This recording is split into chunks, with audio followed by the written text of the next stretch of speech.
اور کہا بیٹا حسن کہہ سکتے تھے جاؤ اپنے بھائی کو بلا کر کے لاؤ، میرے بھائی کو بلا کر کے لاؤ، لیکن مولا نے کیا فرمایا؟ آنے والے نے چلا دی مولا میں نے شخص کو دیکھا ایسے ایسے، اس کے بعد مولا متوجہ اپنے بیٹے حسن کی طرف فرمایا اے بیٹا حسن کیا تم جا کے اپنے چچا کو نہ بلا کر کے لاؤ گے؟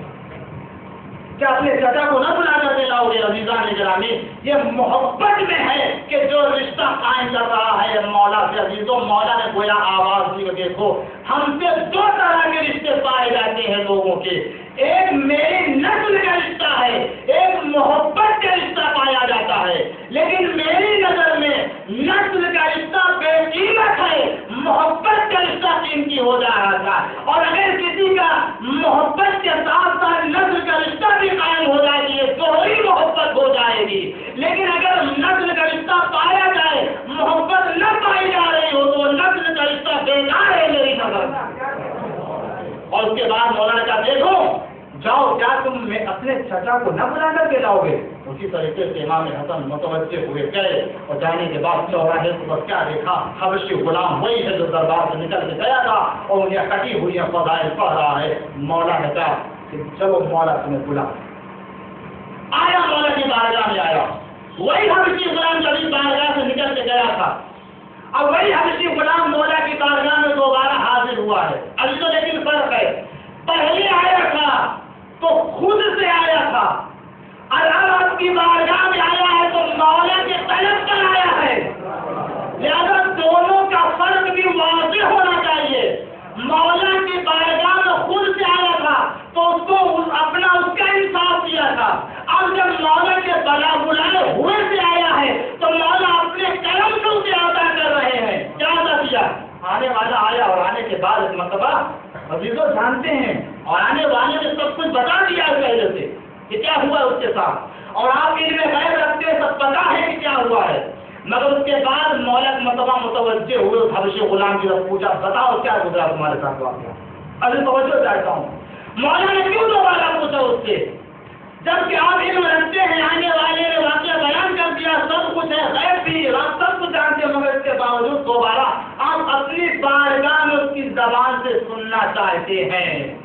گویا مولا یہ آواز دے رہے کہ دیکھو ہمارے یہاں سماج میں، ہمارے سوسائٹی میں، ہمارے ماحول میں کچھ ایسے لوگ ہیں جو دیہات میں گھروں میں کتابوں سے مرضیاں پڑھتے ہیں، مجلسیں پڑھتے ہیں، قصیدہ پڑھتے ہیں، نوحے پڑھتے ہیں، اور لوگوں کو اعتراض ہوتا ہے، شکوہ شکایت ہوتی ہے میں نوحہ پڑھ رہا ہوں، میں قصیدہ پڑھ رہا ہوں لیکن کوئی سنتا نہیں ہے، سب چلے جاتے ہیں، میں حدیث پڑھتا ہوں کوئی توجہ نہیں کرتے ہیں۔ لیکن مولا نے آواز دی کہ دیکھو اگر میری شان میں کوئی چیز کہی جاتی ہے، اگر میری شان میں کوئی پڑھتا ہے تو کوئی سنے یا نہ سنے میں اسے سنتا ہوں، میری بارگاہ میں جو کچھ پڑھا جاتا ہے میرے لیے جو پڑھا جاتا ہے میں خود اسے استعمال کرتا ہوں، میں خود سنتا ہوں اسے۔ سناؤ کیا ہوگا تمہارے ساتھ؟ اور جیسے دوبارہ واقعہ دوبارہ ہو جائے اب ان کو سنیں، جب اسے سب کچھ کہہ دیا ایک بات اور یاد رکھتے ہیں عزیزان گرامی، یہ وہ حبشی غلام تھا کہ جس کے دل میں مولا کی محبت پائی جاتی تھی، اور ہم میں سے جہاں بلکہ جتنے بھی بیٹھے ہوئے ہیں سب کی محبت اس حبشی غلام کی محبت کے سامنے ہیچ کچھ ہوئی۔ لیکن کیا ہوا ہے؟ کیسے سوائے پڑھے اس نے؟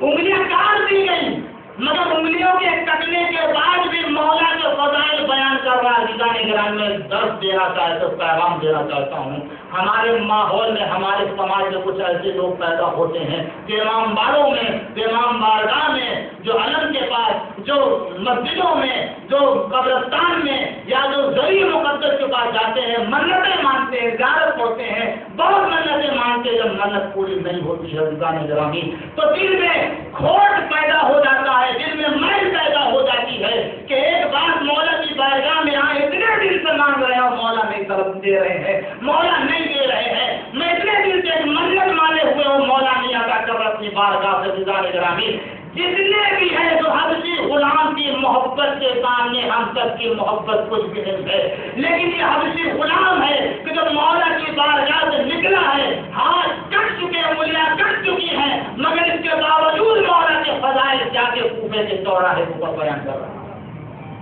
ہم کو اس کی عبرت. اور اس کے بعد مولانا نے پوچھا کیا ہوتا سارا واقعہ بیان کر دیا. اب اختتام واقعہ سنو.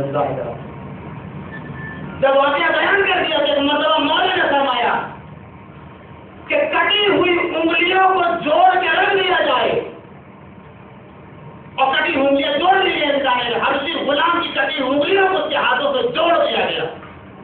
اور اس کے بعد مولانا نے کہا کٹی ہوئی انگلیوں کے اوپر آبا کا دامن ڈال دیا جائے اور آبا کا دامن ڈال دیا گیا. مولا کائنات نے بارگاہ پروردگار نے 2 رکعت نماز پڑھ لی اور 2 رکعت نماز پڑھنے کے بعد پروردگار عالم پر راز و نیاز کیا, طلب کیا اپنے اس مقام و منزلت کو سامنے میں رکھ کے. اور خدا نے عالم طلب کیا. طلب کرنے کے بعد کہا کہ کٹی ہوئی انگلیوں سے میں علی کہہ رہا ہوں جڑ جاؤ. اور اب جو ابھی 2 رکعت نماز کے بعد آبا کا دامن ہٹایا تو کیا دیکھا, انگلیاں اس طرح سے جڑ گئی ہے کہ نشان جرم بھی پتہ نہیں چل رہا تھا. صلوات کر دے محمد.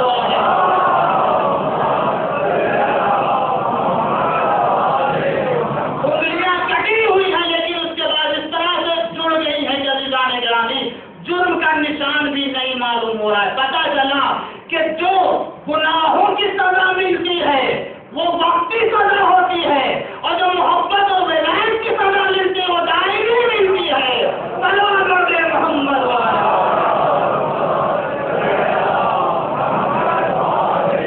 مولا چاہتے تھے میری حکومت میں, میرے عہد میں, میرے زمانے میں اگر کوئی زندگی بسر کرے تو شام کی زندگی کوئی ہوتا نہیں تھا اس طریقے سے کہ جو گناہ کرے.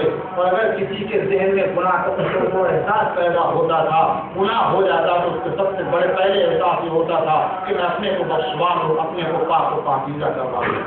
یہی ماحول اس دن بھی بن گیا ہوتا جس دن مولا کائنات کو لوگوں نے نظر انداز کر دیا. عزیزان گرامی وفات پیغمبر کے بعد اگر لوگوں نے آپ کو جانشین تسلیم کر دیا ہوتا اسی طریقے جس طریقے سے پیغمبر اسلام نے آپ کو جانشین بنایا تھا اپنے بعد, تو یہ ماحول اسی وقت بننا شروع ہو گیا ہوتا. عزیزان گرامی تو مولا نے اپنے 3 سالہ حکومت میں ایسی مثال قائم کر کے بتا دی کہ دیکھو الہی بنیاد پر, توحید کی بنیاد پر, قرآن کی بنیاد پر, سنت پیغمبر کی بنیاد پر اگر کوئی قانون کی بنیاد پر حکومت ہونی چاہیے تو کیسی حکومت ہونی چاہیے. اور ابھی تو آپ دیکھیں میں سنا کہ آج کی زندگی میں مسائل ہی مسائل تھے مگر علی تھے جو تنہا مسلمانوں کو پھر سے مسلمان بنا رہے, جن کو بہکنے کے لیے اتنی مدت ملی تھی مولا اپنے 3 سالہ حکومت میں انہیں پھر سے دوبارہ اسلام کی طرف لے کے آئے.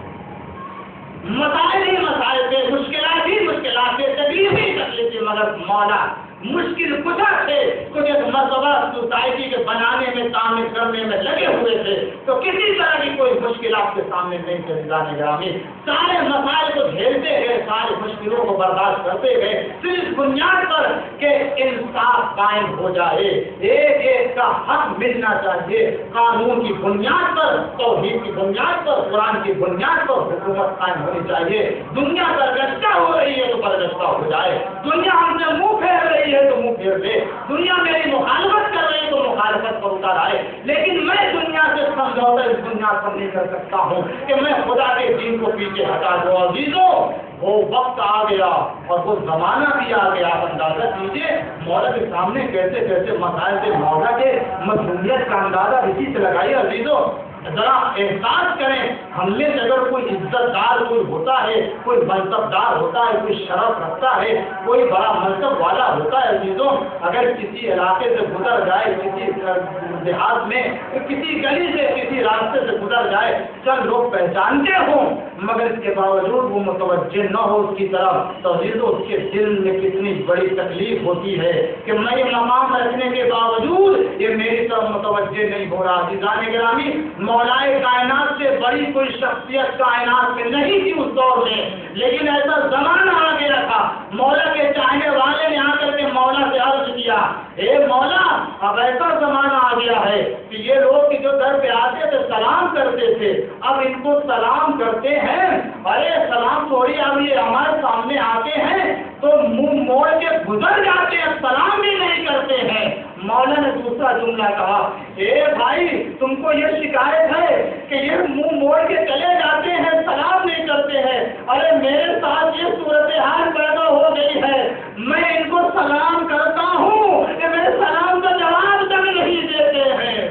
اللہ اللہ یہ وقت آ گیا تھا، مگر مولا تھے کہ جو تمام مسائل کو برداشت کرتے ہوئے اس منزل پر آئے. ویران گرامی، آج آخری مجلس ہے اس سلسلے کی کہ جس کو آپ نے شروع کیا تھا ویران گرامی 19ویں ماہ رمضان کی شب ضربت سے، اور یہ مرحلہ آیا ہے کہ مولا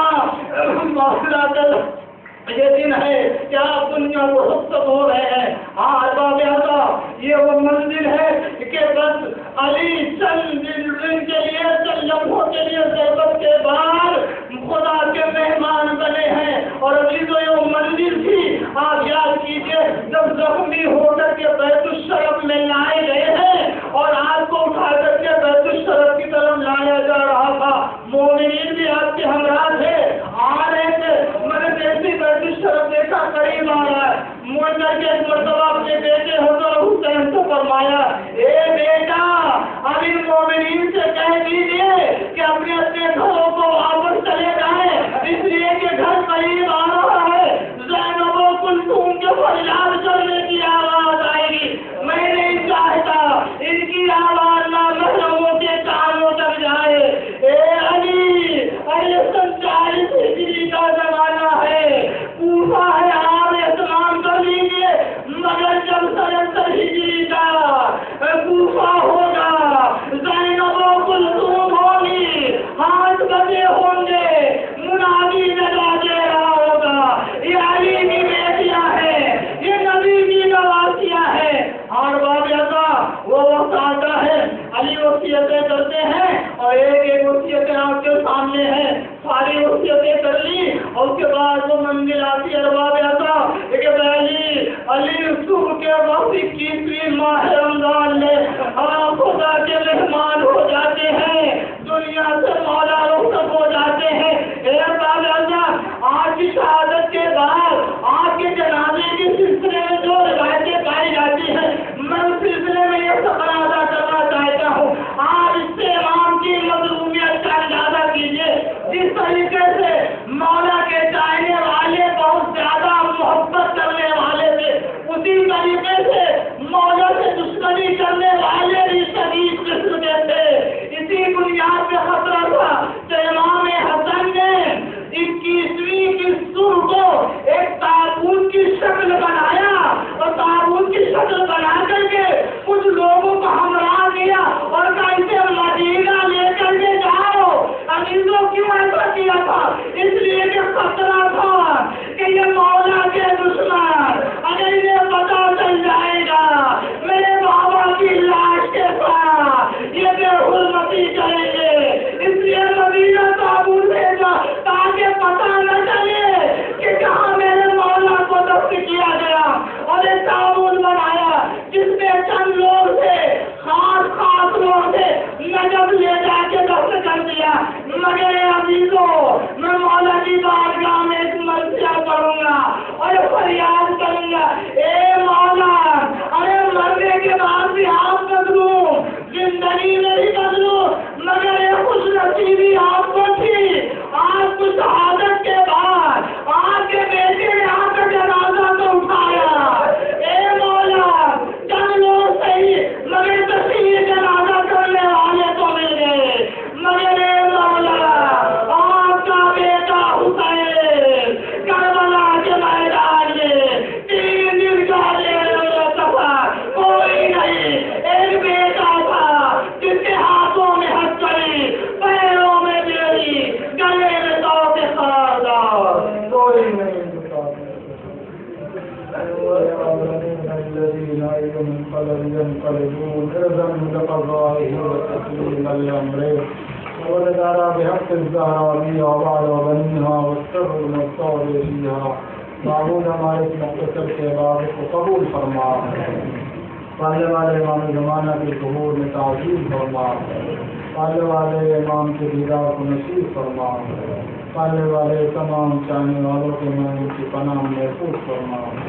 آنے والے ہم ذمہ داریوں کو ادا کرنے کی توفیق عطا فرما، آنے والے ماہ رمضان اپنی رحمت اور برکت نازل فرما، آنے والے گناہوں کو معاف فرما، آنے والے اعمال صالحہ کی توفیق عطا فرما، دنیا میں ایمان کے ساتھ رہنے کی توفیق عطا فرما، روزہ قیامت محمد علیہ محمد کی شفاعت نصیب فرما۔